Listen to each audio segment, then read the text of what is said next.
Hello, my name is Catherine DeRose, your host and health minister teaching on physiological nutrition and its 8 self-healing requirements to help you improve your state of well-being. And once again, we are taking excerpts from our Labors with Christ Fabric Manual. So what is our internal bank? It's called an enzyme. Let's read our primary verse, shall we? I will praise thee, for I am fearfully and wonderfully made. Marvelous are thy works, and that my soul knoweth right well. Psalm 139, verse 14. You may ask, why do we go through this verse every time? Well, primarily, it's a positive thing that we say. First, we're praising the Lord, and we are acknowledging His creativeness in our bodies. And so, the more we say it, hopefully, the more we will believe it.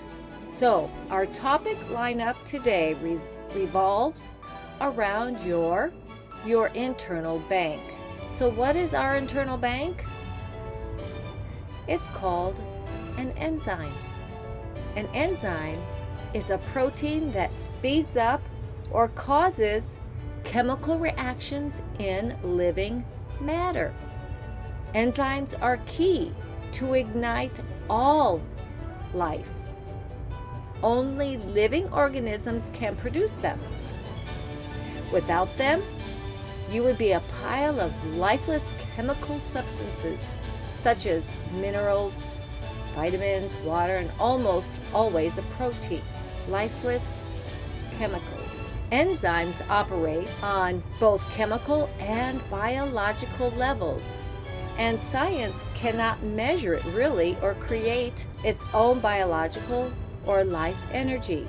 An enzyme will speed up the rate of a specific chemical reaction in the cell. Each of the thousands of enzymes have specific to a particular chemical reaction. The enzyme converts substrates or products or nutrients into something usable for our metabolism. The correct fit of these products sets things in motion. They are only measurable in terms of activity. What do enzymes do? Well, they digest food, they break down food, they carry nutrients to the cells, then take them to build bone, teeth, heart, etc. At birth, our bodies start with a certain amount of enzymes. The faster you use up your supply, the shorter your lifespan is. Enzymes are limited and do wear out in 26 days. And the more heat there is, the more the enzymes work, and the harder they work, the sooner they wear out. Enzymes are proteins that spark much of the action in our cells, like the spark plugs in the motor of your car. Without spark plugs, the car will not run.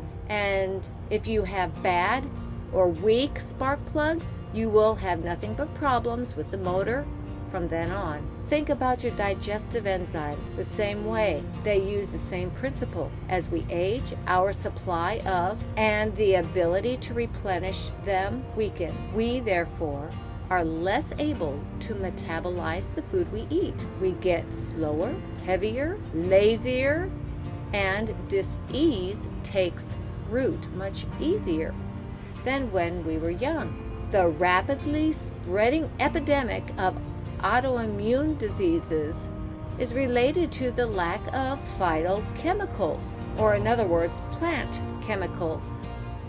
Our engineer, the Lord God, has put all the natural medicine in the natural foods. It's in a beautiful package. Natural food is where the healing begins. As an example, there are over 285 different phytochemicals inside an apple. Just one thing, an apple. Did you ever wonder why the expression an apple a day keeps the doctor away? This is a reason why. Within the bloodstream, there is a war going on with bacteria, fungi, viruses, parasites, and other entities. So the main focus of fighting any dis-ease is cleaning up that blood. A diet high in phytochemicals, or your plant chemistry, plant chemicals, which come from plant foods, is important. Single fastest way to achieve reversing dis-ease and that self-healing that we are searching for, and is very possible. To do this, we have to do some eliminating of some of the cooking, the damaging heat processing that we put the natural foods through. We need to preserve the spark plugs needed to improve our cellular health, because enzymes are the most delicate and precious elements that food can offer us. They are light and pressure sensitive, but especially from heat. This gives you a breakdown of how heat affects the enzyme. At 107 Fahrenheit, it denatures the food. It starts changing up its proteins. It's 115 degrees. Now here we're going up in heat. It gets sluggish. It starts slowing down and weary. It's starting to be destroyed at 122 degrees. And then at 130 degrees, all enzyme life is gone. So I'm not saying that you need to eat fully raw, although that does sound like a fun thing to try for a time, but for our body's sake, to input more of your raw foods. Enzymes are our body's workforce and are used for every activity of life, like for healing, thinking, breathing, digesting, sleeping, emotions, chewing food, digestion, etc. Enzymes work around the clock for you, just as construction workers build our homes. Enzymes are needed for minerals, vitamins, and hormones to work. There are over 100 different types of enzymes. Now, science admits that only living organisms can make enzymes, and that enzymes are essential for our body to run effectively. It is a great daily bodily burden to produce. Metabolic enzymes speed up the chemical reaction within the cells for detoxification and energy production. They enable us to see, hear, feel, move, and think. The metabolic enzymes is what your internal bank is all about. Your food enzymes are introduced to the body through the raw foods we eat. Raw food, an outside source, manifests only enough enzymes to digest that particular food eaten, but it assists the internal body's enzyme bank by not robbing from its own source.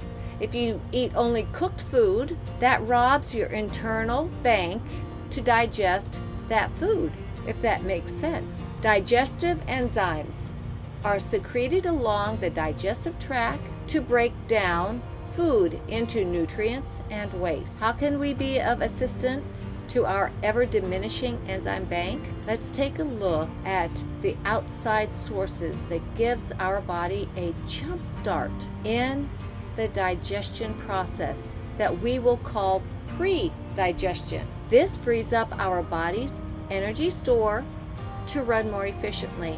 Our energy store is all of our body's internal organs. When we do not take into account outside enzymatic help, like I've mentioned before, we are robbing our internal enzyme bank. And assisting our internal enzyme bank with outside enzymes helps to save our own body's enzyme treasure. When we fail to provide the raw materials, something takes place internally. It is hidden. The cell's activity decreases through a decrease in the quantity of natural foodstuffs consumed. Over time, the problems come to light and speak openly, displaying about the lack of proper management, and has been given to your living being, the body. Most people think that that's just because they are able to stand on their own 2 feet that they are healthy. Therefore, it's important to note here that energy to carry out day-to-day activities does not equate to true health. Here's another wellness principle. Only life can support life. I hope that this has given you more incentive to increase more of your greens and your raw foods.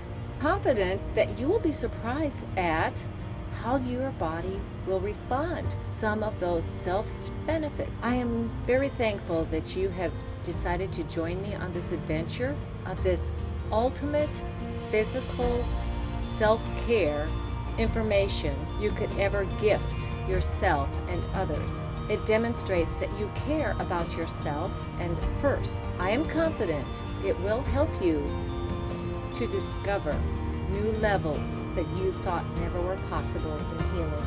If you enjoyed the content and learned something new, please comment about it and share what your thoughts about it are.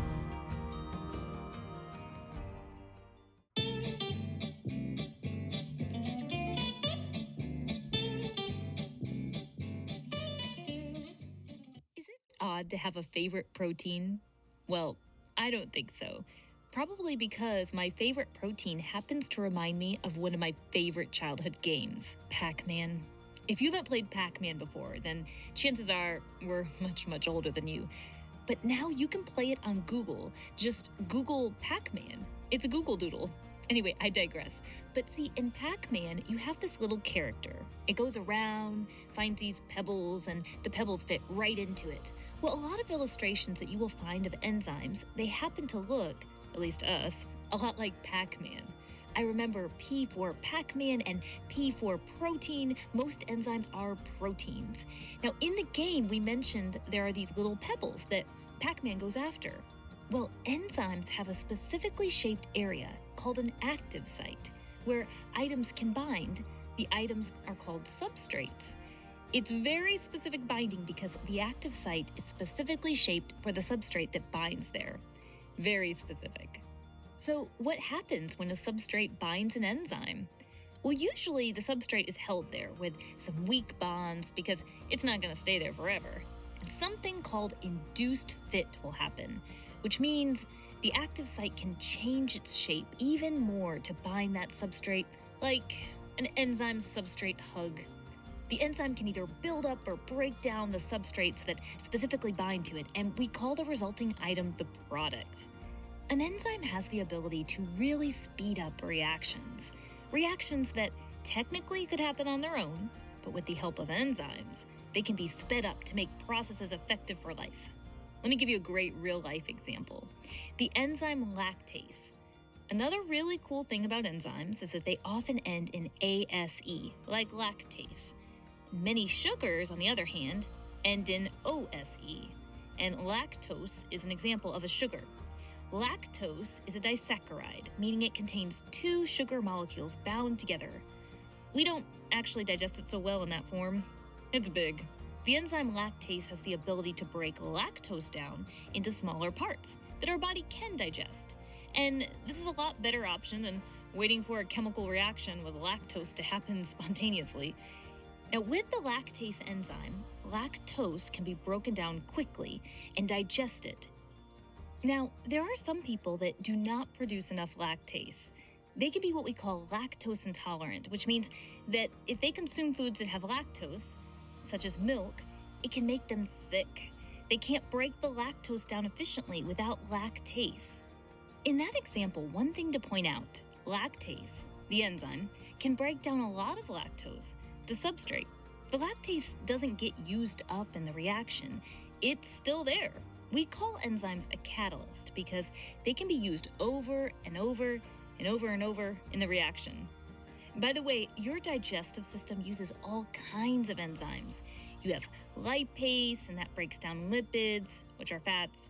You have amylase, which breaks down starch. You have protease, which breaks down proteins. So, as you can see, the digestive system is very involved with enzymes. Another thing to point out is that enzymes don't always work alone. Sometimes they get some help. Some often underappreciated but essential little helpers are called cofactors and coenzymes. They may bind to the substrate or to the active site. They help the enzyme do its job of building up or breaking down substrates into products. Now, you didn't forget our Pac-Man analogy yet, right? In the game Pac-Man, there are these ghosts, and when they touch the Pac-Man, it makes this sound. It's like, no, no, no, no, no, no, no, no. And the Pac-Man shape gets all distorted in the process. So what does this have to do with enzymes? No, there aren't ghosts around, but enzymes do have certain ideal conditions that they like. For example, an enzyme that is in your stomach would have an ideal pH that is very acidic because the environment in your stomach is very acidic. Different enzymes have different ideal pH and temperature ranges. If an environment changes out of an enzyme's ideal pH or temperature range, then something that reminds me a lot of that horrible sound I tried to make can happen. The enzyme becomes denatured. That means its shape becomes distorted. It can no longer bind to its substrate. It can no longer work correctly. It is finished. Well, that's a dramatic end to enzymes. Keep in mind that if you have an interest in this topic, many medical researchers have a large focus on enzymes. Enzymes regulate a lot of the body processes, and many diseases can involve specific enzyme production, or the lack of it. Have you ever noticed how, when learning more about a science topic, we can get so interested that we start to discover favorites? Favorite dinosaur? I've found quite a few opinions there. Favorite animal? I'm a little obsessed. Favorite flower? Well, sometimes a little too obvious. Of course, you can always get a little more unique. Favorite protist? Favorite amino acid? Your favorite nitrogenous base? I'm a little saddened that no one has yet asked me those three above, nor have they asked me what I've been waiting to be asked, and yet have often volunteered. What is your favorite enzyme? ATP synthase is mine, but it's a hard choice because there are a ton of fascinating enzymes. We already have an intro video about enzymes, but this video topic is about to go into a little more. Enzyme examples, cofactors and coenzymes, inhibitors, and feedback inhibition. Enzyme examples are important because without learning about some real-life examples, it's kind of hard to connect to how important they are to living things. Let's start with some fascinating enzyme examples in the human body. A great place to focus on digestion. Many enzymes focus on breaking down certain biomolecules. You remember the 4 biomolecules: carbohydrates, lipids, proteins, nucleic acids. These biomolecules are found in your food. You've got to break those biomolecules down in digestion. Amylase is an example of an enzyme that breaks down carbohydrates, and one action location is in the mouth. Amylase can break the glycosidic linkages in starch, which is a large carbohydrate, into smaller carbohydrates. Lipase is an example of an enzyme that breaks down lipids, and one action location is in the small intestine. Lipase can break the ester bonds found in triglycerides, which are a type of lipid, into their building blocks: fatty acids and glycerol. Pepsin and trypsin are some examples of enzymes that break down proteins. An action location for pepsin is in the stomach, and an action location of trypsin is in the small intestine. These enzymes break the peptide bonds in proteins. Pepsin breaks down proteins into peptides. You even have nucleases that break down nucleic acids. That's DNA and RNA. And yes, DNA and RNA can be found in your food. Nucleases break down phosphodiester bonds found in connected DNA and RNA and helps break them into nucleotides. By the way, once all of these biomolecules are broken down into smaller pieces, there are even more digestive enzymes that can break them down even more. But it's not just digestion. You can name any human body system: excretory system, respiratory system, circulatory system, and you'll find there are enzymes involved. These enzymes might break down or build up the substances that they act upon, which is needed by different body systems. And while you're at it, realize that enzymes are not just for humans. Enzymes are found in all living organisms, like this Venus flytrap here. Beyond the 3 domains of living organisms, you'll even find some types of enzymes in viruses. Okay, so moving on. What's next on our list? Oh yes, cofactors and coenzymes. So just a quick review from our main enzyme video. This is an enzyme here, and we have our active site, the substrate that could fit in the active site for the enzyme to act upon. It's an enzyme substrate complex when the substrate is bonded in this active site. And there is likely induced fit, where the active site actually changes its shape slightly for an ideal fit, an enzyme substrate hug. But the thing is, enzymes often don't do it alone, and they tend to have cofactors, which tend to be inorganic, like zinc or iron, or coenzymes, which tend to be organic, like many vitamins.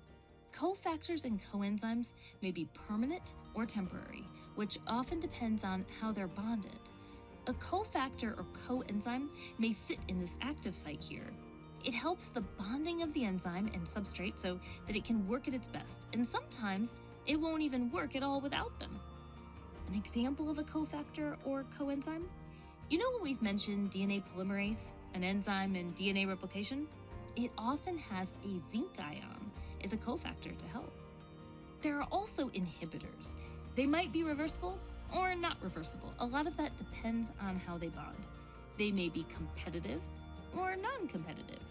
Competitive inhibitors tend to sit right here in the active site, blocking a substrate from being able to bind. The substrates are competing with the competitive inhibitor for binding. Non-competitive inhibitors bind to some other area of the enzyme, somewhere that isn't the active site. This can be referred to as an allosteric site, a site on the enzyme that isn't the active site. When the non-competitive inhibitor binds on the allosteric site, the enzyme has a shape change. If the substrate still binds, the enzyme's active site might not function well, or at all. You know, inhibitors might sound like a bad thing, but inhibitors can be harmful or they can be helpful. Some examples. You might remember DDT from our biomagnification video. It can act as an inhibitor for certain enzymes in the human body and can cause health issues. But understand that our body also uses inhibitors all the time to control a lot of biological processes. It's called feedback inhibition. This is a hypothetical example here, but let's say that enzyme 1 converts substrate A to intermediate B. Then enzyme 2 converts B to C. Then enzyme 3 converts C to a final product D. These enzymes are all working in a pathway here. But what if you have enough product D now? It's the ultimate product, but you have enough, and it's wasteful to keep producing it, or maybe it's even harmful to make too much. Well, product D might also be a non-competitive inhibitor for enzyme 1, stopping enzyme 1 from working, which will stop the process. Again, this could be reversible, or it could be that more enzyme 1s are produced in the body if this needs to start up again.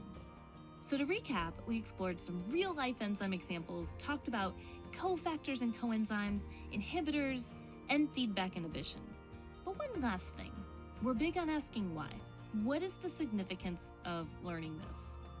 So we know that enzymes are ubiquitous, love that word, and they are critical for understanding biological processes. They're also important to understand because many of the medications we use to treat diseases and disorders act on enzymes. One example, high blood pressure. It can be harmful to your organs and blood vessels. One class of blood pressure medications is the class of ACE inhibitors. ACE inhibitors work by blocking angiotensin-converting enzymes.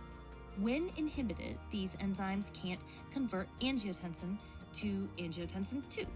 Angiotensin II can be involved with raising blood pressure, so by blocking the enzyme that helps produce it, it can lower blood pressure.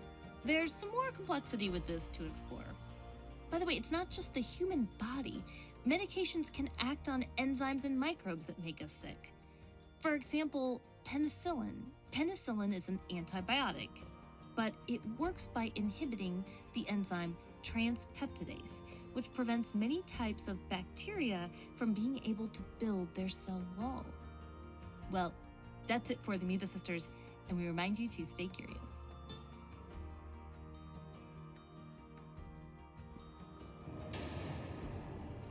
Enzymes. human body is a product of different chemical reactions and processes. Models of enzyme action. Lock and key hypothesis. This is the simplest model to represent how an enzyme works. The substrate simply fits into the active site to form a reaction intermediate. Just like the key fits in its specific lock, the shape isn't changed here. Rather, the structure of the substrate absolutely complements the structure of the enzyme, like puzzle pieces. Induced fit hypothesis. In this model, the enzyme, upon binding of substrate, changes shape. The matching between an enzyme's active site and the substrate isn't just like two puzzle pieces fitting together. Rather, the enzyme changes shape and binds to its substrate even more tightly. This fine-tuning of the enzyme to fit the substrate is called induced fit. Environmental effects on enzyme function. Active sites are very sensitive. They sense even the slightest change in the environment and respond accordingly. Some of the factors that affect the active site and consequently enzyme function include temperature. The suitable temperature for enzymes to function properly is 37 degrees Celsius. Increasing or decreasing the temperature above 37 degrees Celsius affects chemical bonds in the active site, making them less suited to bind substrates. Higher temperatures denature enzymes. pH. Amino acids present in the active site are acidic or basic. Fluctuation in pH can affect these amino acids, making it hard for substrates to bind.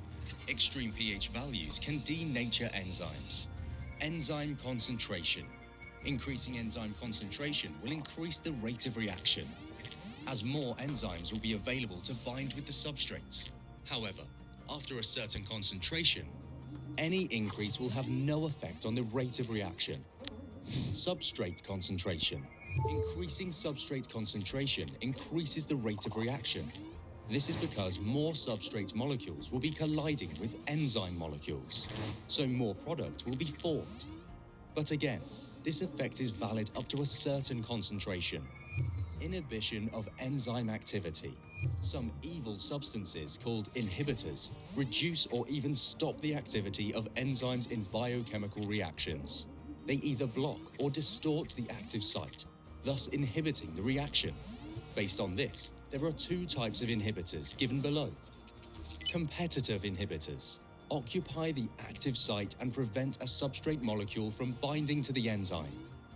Non-competitive inhibitors attach to parts of the enzyme other than the active site to distort the shape of an enzyme.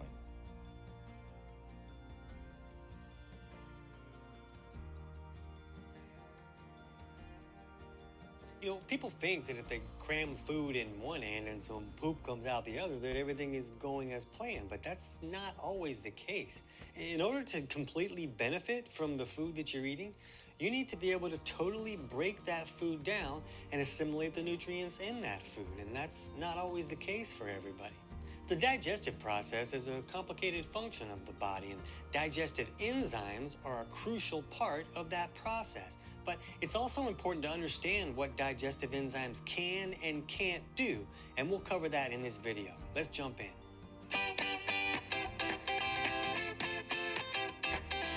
TC Hill is not a doctor and does not claim to be a doctor or licensed in any type of medical field. Don't be an idiot and use anything heard on the show as medical advice. This information should be used for educational purposes only, and you should contact your doctor for any medical advice. Now get off me.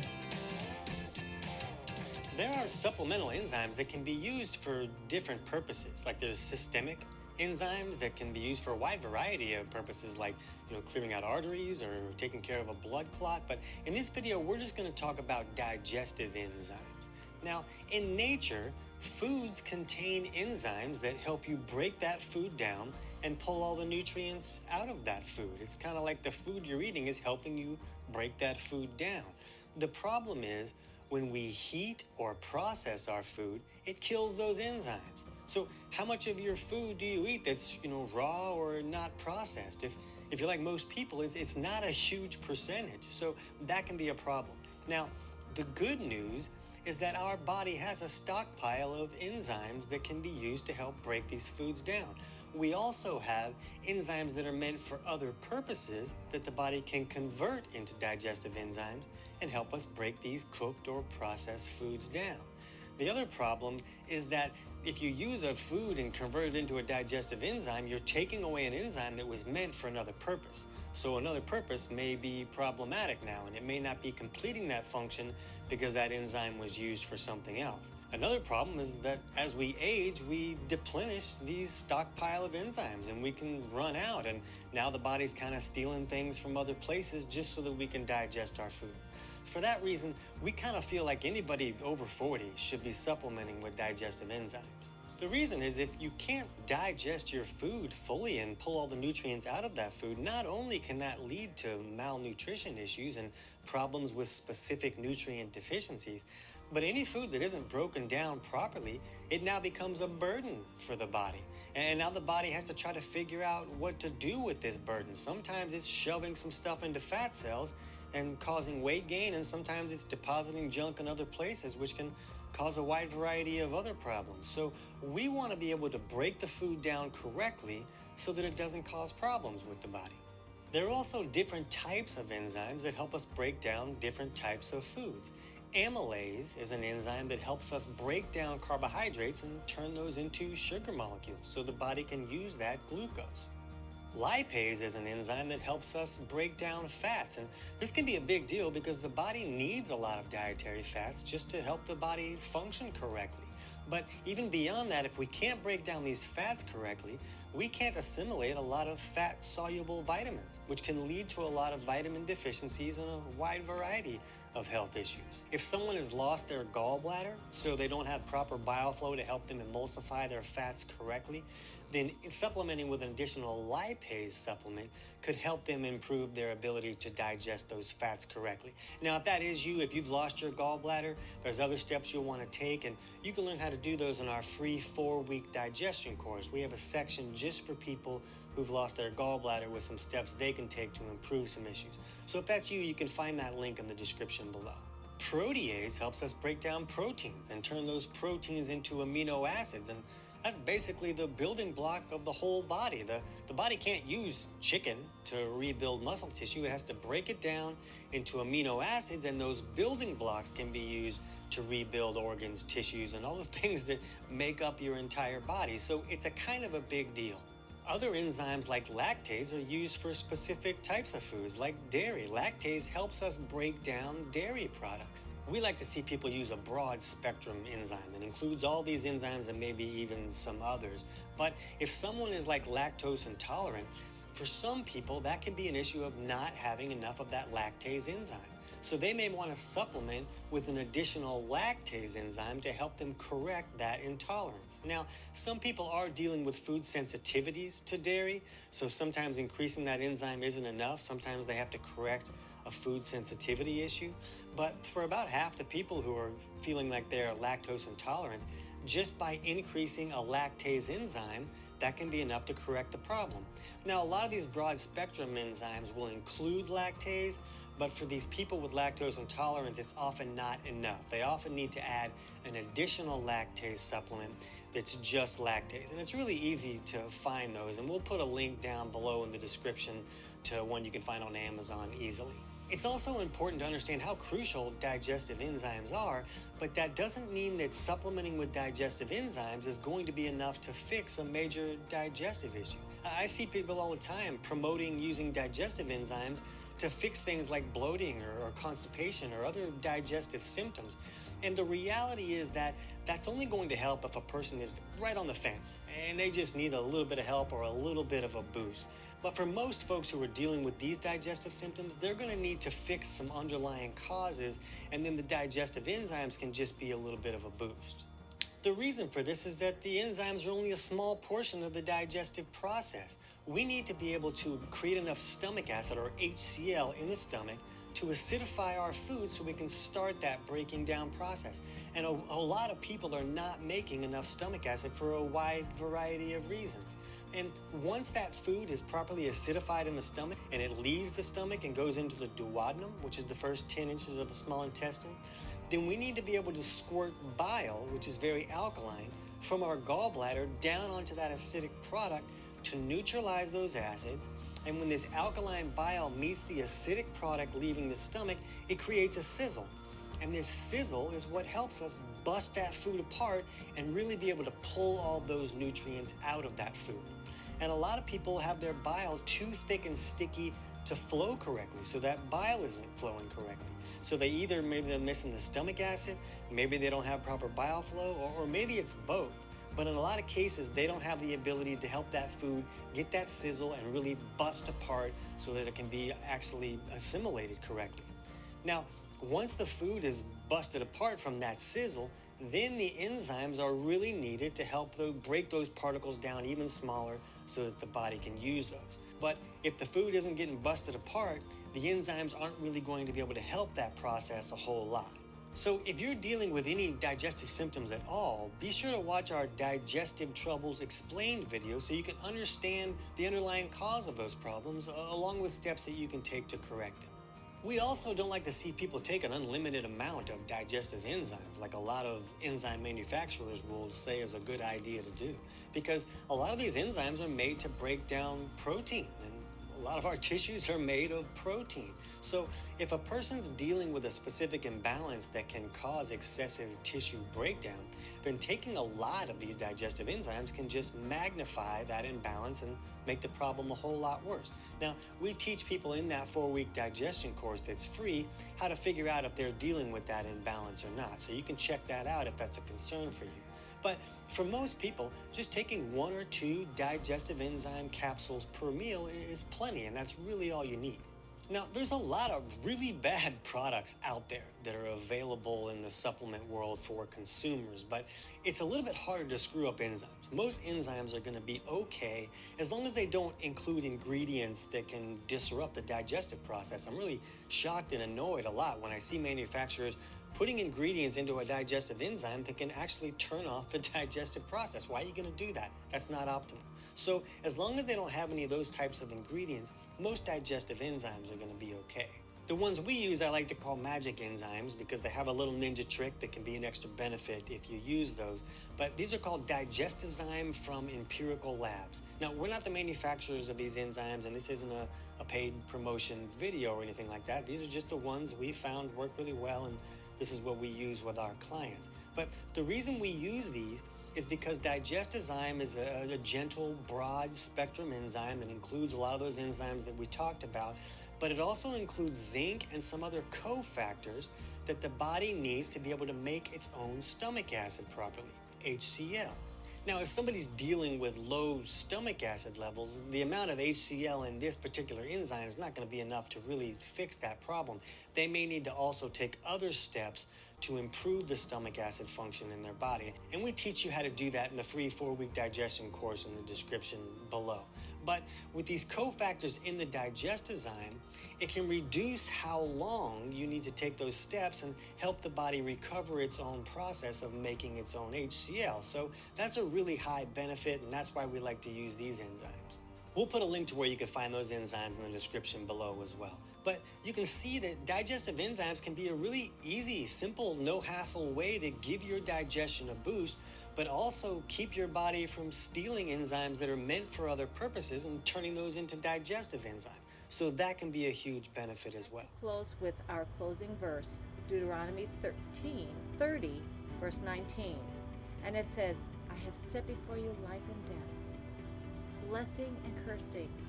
Therefore choose life, that both thou and thy seed may live. Live your best life now. I pray the Lord blesses the improvements that you make. I pray that you are able to choose life and blessing today so that you are able to live free and to the fullest for the glory of the Lord.